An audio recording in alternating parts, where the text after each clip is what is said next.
Bienvenue sur votre chaîne préférée Akhbar al-Blad de Hassan Atlemsan. Je vous remercie pour vos prières pour ma mère. Elle en avait besoin. Je vous en remercie infiniment. Aujourd'hui, je vais vous parler de l'expulsion de l'ambassadeur des Émirats Arabes Unis en Algérie. Est-ce un démenti ou une annulation de la part du président Abdelmjid Tebboune? En effet, en Algérie, on se pose la question pourquoi Tebboune a limogé son ministre de la communication.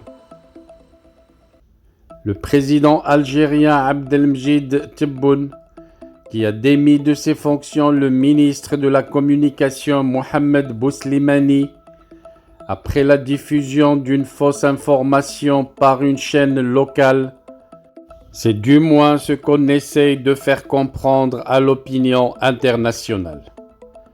La presse algérienne a diffusé une information selon laquelle l'ambassadeur émirati en Algérie est déclaré persona non grata, une décision prise toujours selon les journaux suite à l'arrestation de 4 espions émiratis, une information qui a vite enflammé la toile.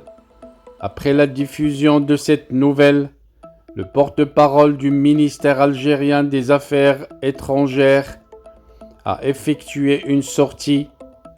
La diplomatie algérienne a démenti en bloc toutes ces informations qu'elle a dit dénuées de tout fondement, relayées sur les réseaux sociaux et par certains médias.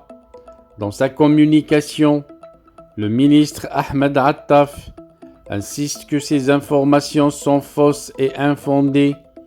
Mieux précise-t-il, son département est la seule source d'information s'agissant des questions de la diplomatie.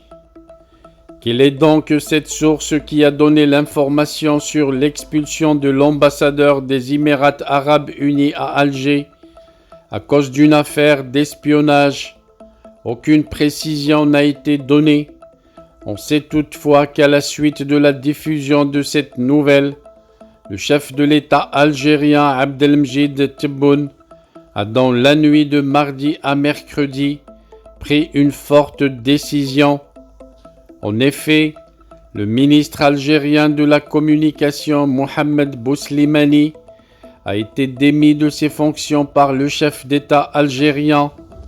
On apprend par ailleurs d'un communiqué de la présidence de la République que l'intérim de ce ministère a été confié à sa secrétaire générale.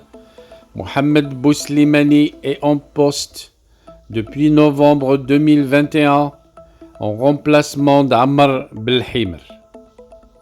Dans la foulée de la diffusion de ce fake news, la diplomatie algérienne a insisté sur les relations privilégiées avec les Émirats Arabes Unis. Le département d'Ahmed Attaf a évoqué une décision commune de hisser ces relations au plus haut niveau, conformément à la volonté des dirigeants des deux pays, les présidents algériens Abdelmjid Tebboune et le président émirati Mohamed Ben Zayed Al Nahyan. Voilà donc, aucune information n'a pu infirmer ou confirmer ce qui s'était passé. Y a-t-il vraiment eu une expulsion de l'ambassadeur émirati ou une décision d'ordre de quitter le territoire algérien? On n'en sait rien. Et si vraiment il y en a eu, y a-t-il eu une annulation? Ou est-ce vraiment le démenti est véridique?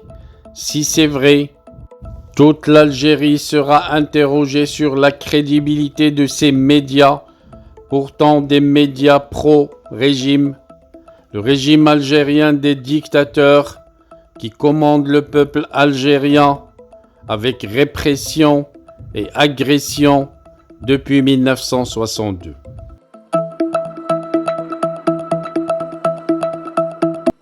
Bienvenue sur votre chaîne préférée Akhbar al-Blad de Hassan Atlemsan. Vous avez toujours l'habitude de suivre votre chaîne préférée chaque jour, chaque semaine, et de temps en temps, vous remarquez une certaine irrégularité sur la cadence des vidéos. À chaque fois, j'ai l'habitude de vous partager mes soucis et mes préoccupations. Parfois, c'est pour des raisons de maladie. Parfois, c'est pour des raisons de voyage.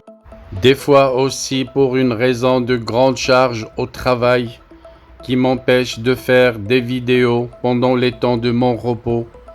Mais cette fois, la raison est majeure et elle concerne la santé de la personne la plus chère au monde, au cœur d'un être humain, où qu'il soit, quelle que soit sa langue, quelle que soit sa patrie et quelle que soit sa confession.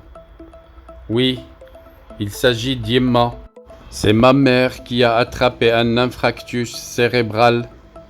Vous connaissez très bien ce qu'est un AVC cérébral. J'ai l'habitude d'aller la visiter, la voir, l'écouter. Cette maman si accueillante, je ne l'ai pas retrouvée cette fois. J'ai vu une maman en réanimation, immobile, qui ne parle pas, n'écoute pas et ne voit pas. Moi qui trouve toujours de la force et de l'énergie dans ses mots de bénédiction, dans son sourire, dans ses conseils. Et ce n'est pas par hasard si Dieu a dit dans son Coran وَقَضَى رَبُّكَ أَلَّا تَعْبُدُوا إِلَّا إِيَّاهُ وَبِالْوَالِدَيْنِ إِحْسَانًا إِمَّا يَبْلُغَنَّ عِندَكَ الْكِبَرَ أَحَدُهُمَا أَوْ كِلَاهُمَا فلا تقل لهما أف ولا تنهرهما وقل لهما قولا كريما واخفض لهما جناح الذل من الرحمة وقل ربي ارحمهما كما ربياني صغيرا. Je prie donc pour ma mère et j'ai besoin de vos prières pour qu'elle soit rétablie, vos prières pour que je retrouve son sourire, pour que je retrouve sa voix, pour écouter ses bénédictions comme toujours. Je vous en remercie à l'avance et merci pour tous les abonnés de la chaîne.